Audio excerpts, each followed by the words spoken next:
We are learning C language and आज का हमारा टॉपिक है सी प्रोग्रामिंग में। आज का हमारा टॉपिक रहेगा पॉइंटर। इस वीडियो में हम आपको पॉइंटर के बारे में पूरी जानकारी देंगे, जिसमें हम पॉइंटर को इम्प्लीमेंट कैसे करते हैं, पॉइंटर क्या होता है, ये काम कैसे करता है, इसका एडवांटेज, इन सभी चीज़ों को हम लोग डिस्कस करेंगे। ठीक है, तो सबसे पहले आपको ये पता होना चाहिए पॉइंटर क्या होता है।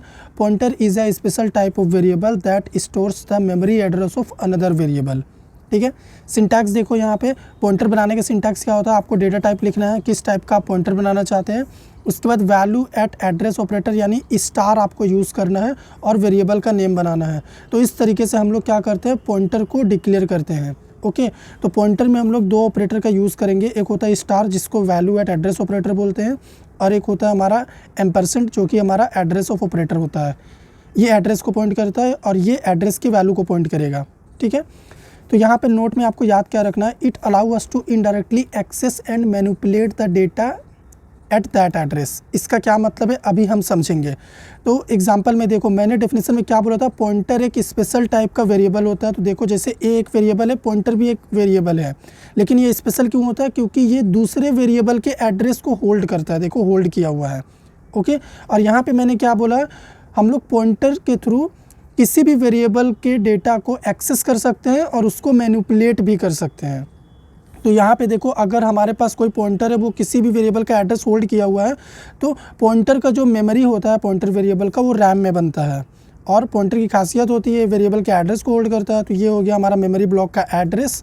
यही एड्रेस आपको समझना है अगर पॉइंटर समझना चाहते हैं तो लेट सपोज हमारे मेमोरी में ये ए नाम का वेरिएबल है, जिसमें 10 डेटा है। तो ए वेरिएबल है, इसका 10 डेटा है और वेरिएबल का एड्रेस ये रहा। ओके, और पॉइंटर ने इस एड्रेस को होल्ड किया हुआ है। तो यहाँ पे अगर मैं प्रिंट करूँ, अगर मैं यहाँ पे नॉर्मल ए को प्रिंट करूँगा ना, ये क्या रिज़ल्ट देगा, मुझे 10 देगा, क्योंकि ए का वैल्यू 10 है। ओके, फिर अगर मान लो मैं प्रिंट करता हूँ एड्रेस ऑफ ए, मैंने प्रिंट किया, तो ये क्या रिज़ल्ट देगा, ए का एड्रेस मेमोरी ब्लॉक में मान लो ये दिखा रहा है, तो ये हमें एड्रेस प्रिंट करके देगा। ओके, अब मान लो यहाँ पे मैं क्या करता हूँ, मैं यहाँ पे पी को प्रिंट करता हूँ, हमारे पॉइंटर को। ठीक है, तो ये हमें क्या आउटपुट देगा, पॉइंटर देखो क्या किया हुआ है, ए के एड्रेस को होल्ड किया हुआ है, तो ए का एड्रेस ही ये हमें रिटर्न करेगा। पॉइंटर के पास भी वही एड्रेस है जो वेरिएबल ए का एड्रेस है। ओके, अब अगर मान लो मैं प्रिंट करता हूँ, यहाँ पे मैंने प्रिंट क्या किया, स्टार ऑफ PTR, तो ये क्या करेगा, इस एड्रेस में यानी वेरिएबल ए के एड्रेस में जो वैल्यू है उसको एक्सेस करवाएगा, यानी 10 यहाँ पे आउटपुट में आएगा। लेकिन पॉइंटर का एडवांटेज क्या होता है ना, कि अगर मान लो मैं यहाँ पे पॉइंटर में कुछ चेंजेस परफॉर्म कर दूँ, प्लस कर दूँ यहाँ पे, और उसके बाद यहाँ पे मैं वापस से क्या करूँ, पॉइंटर को प्रिंट करूँ, तो यहाँ पे जो वैल्यू प्रिंट करेगा ना, वो 11 करेगा। क्यों, क्योंकि पॉइंटर क्या किया हुआ है, ए के एड्रेस को होल्ड किया हुआ है। पॉइंटर के पास वेरिएबल ए का एड्रेस है और एड्रेस का वैल्यू भी है पॉइंटर के पास। ये देखो वैल्यू एक्सेस किए थे। तो अगर हम लोग पॉइंटर में इंक्रीमेंट परफॉर्म कर देते हैं तो वो वैल्यू बढ़ जाएगा, 11 हो जाएगा। और अभी अगर वेरिएबल ए को भी आप प्रिंट करके देखोगे ना, इसकी वैल्यू भी 11 ही प्रिंट करेगी। क्यों, क्योंकि पॉइंटर में अगर हम लोग कुछ भी चेंजेस परफॉर्म कर देते हैं पॉइंटर के थ्रू, जिस भी वेरिएबल के डेटा में जिसका एड्रेस वो होल्ड किया हुआ है, तो उस वेरिएबल में भी चेंज परफॉर्म हो जाता है। ठीक है, और यहाँ पे हम पैरेंथेसिस इसलिए यूज़ कर रहे हैं क्योंकि ये हमारा वैल्यू एट एड्रेस ऑपरेटर यानी मल्टीप्लिकेशन का सिंबल है, और ये प्लस है। तो ऑपरेटर प्रेसिडेंस के रूल के अकॉर्डिंग इसका प्रायोरिटी फर्स्ट होता है। तो ये हमारा मल्टीप्लिकेशन काउंट ना हो, इसीलिए हम इसको पैरेंथेसिस में लिख दिए हैं कि ये पॉइंटर वाला address value eight address operator count हो। ठीक है, और ये इंक्रीमेंट के लिए यूज़ किए हैं। ओके, तो ये हो गया हमारा कुछ एग्जांपल्स। अभी चलो मैं आपको एक प्रोग्राम बना के दिखाता हूँ VS कोड में, जिसमें इन सभी चीज़ों पे हम बात करेंगे डिटेल्ड में, और इनको प्रैक्टिकली इंप्लीमेंट करके दिखाएंगे कि ये चीज़ें बिल्कुल ऐसी ही वर्क कर रही हैं जैसे मैंने बताया कि नहीं। ऑल राइट, तो कोड इंप्लीमेंटेशन के लिए हम अपने VS कोड पर आ चुके हैं। तो चलो फटाफट हम लोग कोड करते हैं। सेम एग्जाम्पल लूँगा मैं, एक वेरिएबल होगा ए, उसमें वैल्यू रहेगी 10, और हमारे पास क्या रहेगा, एक पॉइंटर रहेगा। ठीक है, ये रहा हमारा पॉइंटर। अब हमें करना क्या है, सबसे पहले पॉइंटर करता क्या है, वो एड्रेस होल्ड करता है, किसका, किसी भी वेरिएबल्स का। तो ए का एड्रेस हमने पॉइंटर में होल्ड करवा दिया। अब हम यहाँ पे प्रिंटफ में एक्सपेरिमेंट करना स्टार्ट करते हैं। ठीक है, सबसे पहले हम लोग ए को प्रिंट करेंगे। ठीक है, तो ए को प्रिंट करने से जो भी रिज़ल्ट आएगा हम देखेंगे। तो इसी काम को हमें बहुत बार करना है। हम सबसे पहले ए को प्रिंट करेंगे, फिर क्या करेंगे, ए के एड्रेस को प्रिंट करेंगे, ठीक है। फिर हम लोग पॉइंटर को प्रिंट करेंगे कि पॉइंटर के पास क्या है। फिर हम लोग स्टार ऑफ पॉइंटर को प्रिंट करेंगे कि इसके पास क्या है। इतना परफॉर्म करने के बाद हम लोग क्या करेंगे, पॉइंटर के थ्रू वेरिएबल्स में मॉडिफिकेशन करेंगे, वैल्यू को मॉडिफाई करने का कोशिश करेंगे। तो इस तरीके से वैल्यू इंक्रीज़ कर देंगे। फिर हम लोग वापस से ए को प्रिंट करेंगे और वापस से क्या करेंगे, पॉइंटर को प्रिंट करेंगे। तो यहाँ पे पॉइंटर को भी प्रिंट कर लेते हैं। तो इसको हम लोग चलो रन करते हैं और आउटपुट देखते हैं। तो सबसे पहले हमने समझ लिया है कि आउटपुट क्या आएगा, तो देखते हैं वो सही आ रहा है कि नहीं। तो यहाँ पे देख लो हमारा आउटपुट आ चुका है। वार्निंग क्यों आ रहा है, देखो ये वार्निंग इसलिए आ रहा है ना क्योंकि हमने पॉइंटर की वैल्यू प्रिंट की हुई है, जो कि पॉइंटर क्या किया हुआ है, एड्रेस होल्ड किया हुआ है। तो इस केस में जिस भी वेरिएबल का हम एड्रेस प्रिंट कर रहे होते हैं, अगर हम एड्रेस से डील करते हैं तो फॉर्मेट स्पेसिफायर हमें %p रखना होता है, ठीक है। तो यहाँ पे पॉइंटर के पास ए का एड्रेस है इसीलिए %p, और यहाँ पे भी ए का एड्रेस प्रिंट कर रहे हैं इसीलिए %p। इस वजह से हमें वार्निंग आ रहा, हालांकि आउटपुट आ रहा था पर वार्निंग इसीलिए आ रहा था, ठीक है। तो इसको हम लोग सेव करते हैं और कंसोल को वापस से क्लियर करते हैं और इसको रन करते हैं। तो आप यहाँ पे देखो अभी कोई वार्निंग नहीं आ रहा, सब चला गया। तो सबसे पहले ए का रिजल्ट आया 10, यहाँ पे देख लो। उसके बाद वेरिएबल ए का एड्रेस, क्योंकि हमने यहाँ पे देखो एड्रेस प्रिंट किया हुआ है, पॉइंटर के पास भी एड्रेस है और यहाँ पे ए को एड्रेस डायरेक्टली प्रिंट किया है। फिर यहाँ पे 10 प्रिंट हुआ है। 10 इसलिए प्रिंट हुआ है क्योंकि हमने पॉइंटर के पास जो एड्रेस है उस एड्रेस का वैल्यू यहाँ पे हम प्रिंट किए हैं, ठीक है। उसके बाद यहाँ पे देखो 2 टाइम्स 11 प्रिंट हुआ है क्योंकि हमने यहाँ पे वैल्यू इंक्रीज़ कर दिया। तो हम लोग किसी भी वेरिएबल के वैल्यू को चेंज भी कर सकते हैं थ्रू पॉइंटर, क्योंकि पॉइंटर के पास वो एड्रेस होता है। तो यहाँ पे ए में भी 11 आ रहा और पॉइंटर पे प्रिंट कर रहे तो भी 11 शो कर रहा है, क्योंकि पॉइंटर के पास जो एड्रेस है उसी का वैल्यू तो हम इंक्रीज़ कर रहे हैं, ठीक है। तो ये हो गया हमारा एक कोड। अभी हम लोग क्या करते हैं, एक और कोड करते हैं। तो अब जो कोड करने वाला हूँ ना वो रियल लाइफ से रिलेटेड कोड होगा, ये आपको बहुत ही अच्छे से समझ में आएगा। कोड होगा हमारा ATM बैलेंस अपडेट पे, ठीक है। हम लोग जब ATM पे जाते हैं तो हमारा बैलेंस अपडेट होता है, तो इसके ऊपर हम लोग कोड करेंगे अभी। तो इसको हम लोग क्या कर देते हैं, कमेंट कर देते हैं। तो अब इसका कोड कैसे होगा, यहाँ पे आएंगे। सबसे पहले हमारे पास हम लोग एक बैलेंस नाम का वेरिएबल बना लेंगे और इस पर कुछ अमाउंट सेट कर देंगे, जैसे 6000 में सेट कर रहा हूँ, ठीक है। अब एक फंक्शन होगा अपने पास, तो यहाँ पर हम फंक्शन बना लेते हैं। वॉइड फंक्शन का नाम क्या दूं, अपडेट बैलेंस दे देता हूं, ठीक है। ये क्या करेगा, ये पैरामीटर में रिसीव करेगा पॉइंटर, ठीक है। यहाँ पे पॉइंटर वेरिएबल हम लोग रिसीव करेंगे पैरामीटर में। तो अब यहाँ पे ये हम लोग पॉइंटर वेरिएबल रिसीव कर रहे हैं पैरामीटर में, तो जाहिर सी बात है इस फंक्शन को जब हम लोग कॉल करेंगे तो हम लोग पास करेंगे क्या, एड्रेस, ठीक है। तो यहाँ पे वेरिएबल बैलेंस का एड्रेस पास कर देते हैं हम। तो मैंने यहाँ से एड्रेस पास कर दिया। अब इस फंक्शन के अंदर हम चाहे ना इस वैल्यू के साथ कुछ भी चेंजेस कर सकते हैं, ठीक है। तो अगर मान लो मैं बैलेंस की वैल्यू यहाँ पे चेंज कर दूँ, इसमें मैं कुछ ऐड कर देता हूँ, जैसे 1000 मैंने ऐड कर दिया और वापस से इसको स्टोर कर देता हूँ मैं बैलेंस में, ठीक है। तो ये स्टोर कर दिया। तो अब ये वैल्यू अगर हम यहाँ पे प्रिंट करेंगे तो ये हमें दिखाएगा कि वैल्यू बढ़ चुका है। प्रिंटफ में अभी हम लोग अपडेट फंक्शन के अंदर है, ठीक है, इनसाइड अपडेट बैलेंस फंक्शन, और यहाँ पे हम लोग कर रहे हैं वैल्यू को प्रिंट। तो वैल्यू यहाँ पे हम प्रिंट कर दिए, प्लस सेम वैल्यू अगर हम मेन फंक्शन में भी प्रिंट करेंगे तो आप देखोगे यहाँ पे भी हमें नया वैल्यू मिलेगा। तो इस वाले केस में हम क्या करते हैं, नॉर्मल ये जो हमारा बैलेंस वेरिएबल है इसी को प्रिंट कर देता हूँ, ठीक है। एड्रेस स्टार हटा देता हूँ और हम लोग यहाँ पे मेन फंक्शन में हैं।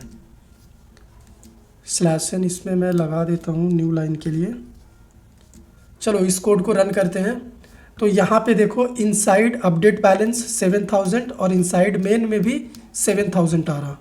हमने न्यू लाइन के लिए लगाया है /n, यहाँ पे भी लगा देता हूँ। अभी सही आया, ठीक है।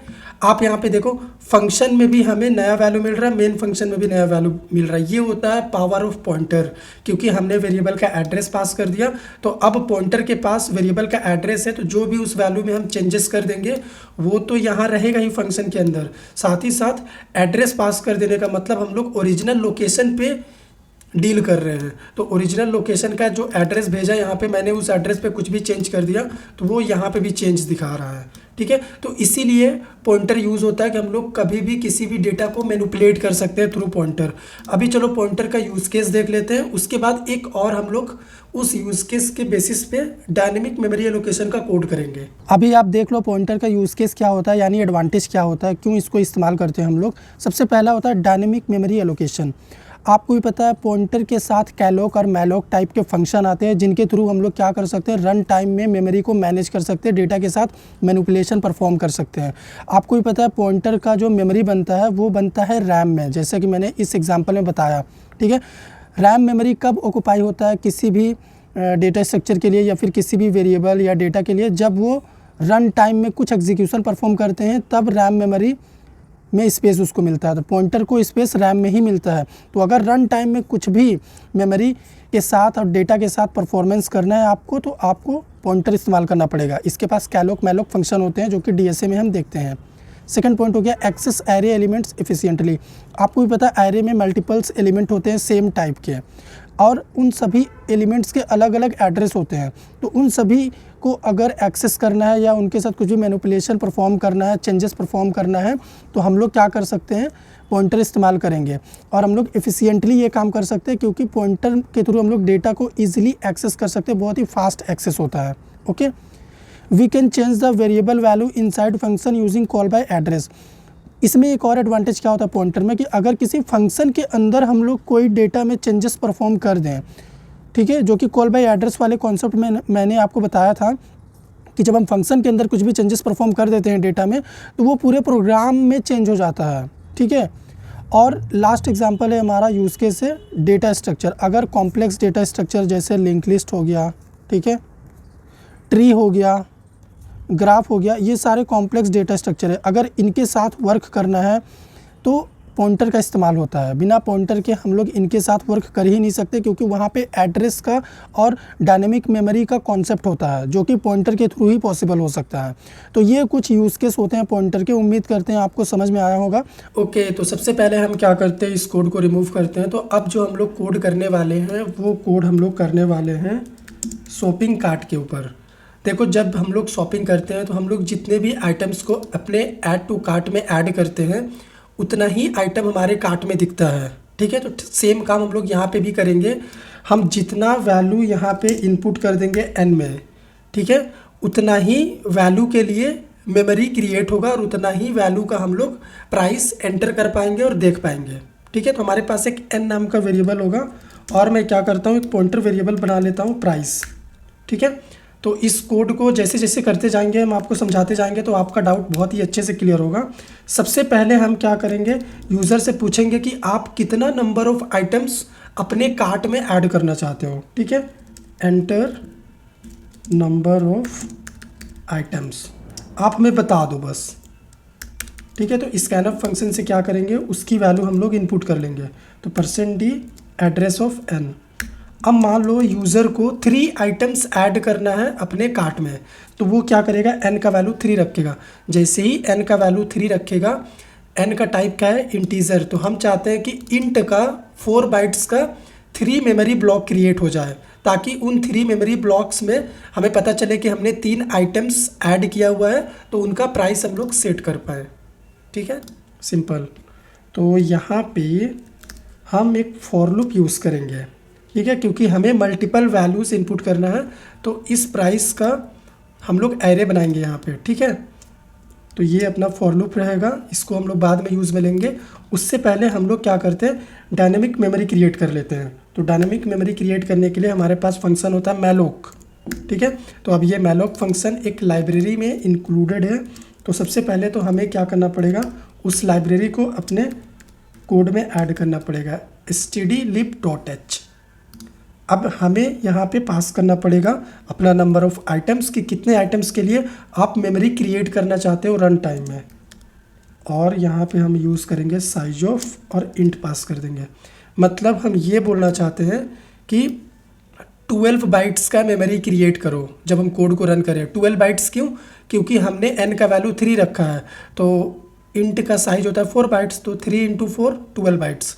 तो 12 बाइट्स की मेमोरी हमारे लिए बना दो और उसकी वैल्यू हम प्राइस में स्टोर कर लेंगे।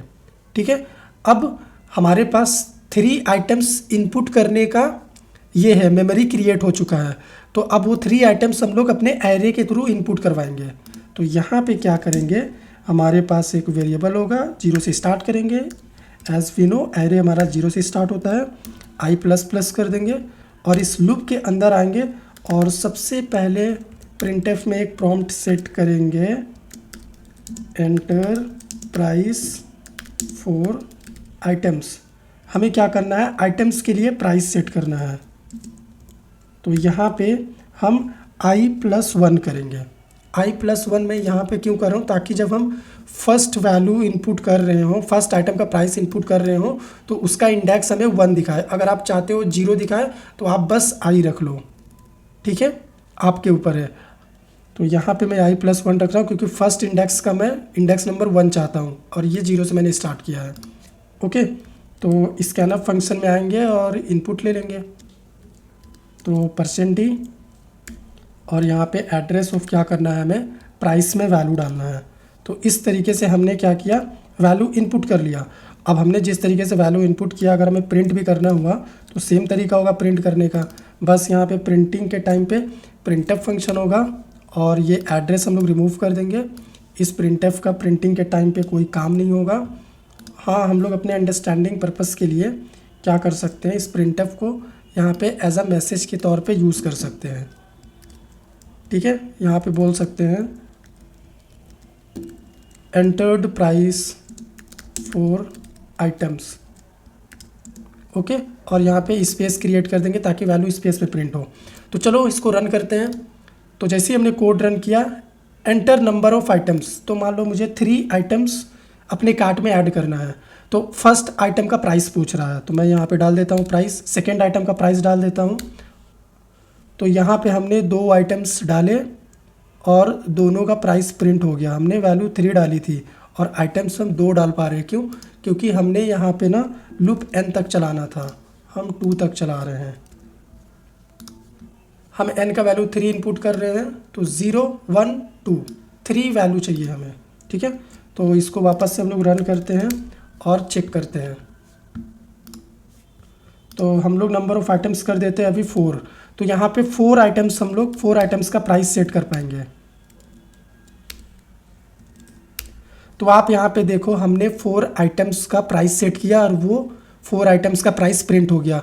तो हमने देखो यहाँ पे जितना भी n में वैल्यू इनपुट करेंगे ना, उतना मेमोरी ब्लॉक क्रिएट हो जाएगा। तो यहाँ पे देख लो 4 मेमोरी ब्लॉक्स अभी क्रिएट हुए हैं। क्यों? क्योंकि हमने n का वैल्यू रन टाइम में 4 रखा था, तो 16 बाइट्स का मेमोरी बना। हमने अपने इनपुट के अकॉर्डिंग मेमोरी क्रिएट करवाया और उस 16 बाइट्स के 4 मेमोरी ब्लॉक में हमने 4 वैल्यूज़ इनपुट करी, ये 4 वैल्यूज़, और उन 4 वैल्यूज़ को हमने डिस्प्ले कर दिया क्योंकि हमारे कार्ट में ये 4 आइटम्स ही थे। तो उम्मीद करते हैं आपको समझ में आया होगा कि किस तरीके से हम लोग रन टाइम में मेमोरी एलोकेट कर सकते हैं through pointer and malloc function. DSA में बहुत यूज़ होता है इसका। ठीक है, तो अगर आपको वीडियो पसंद आया तो लाइक कीजिए, शेयर कीजिए, चैनल पे नए सब्सक्राइब कीजिएगा।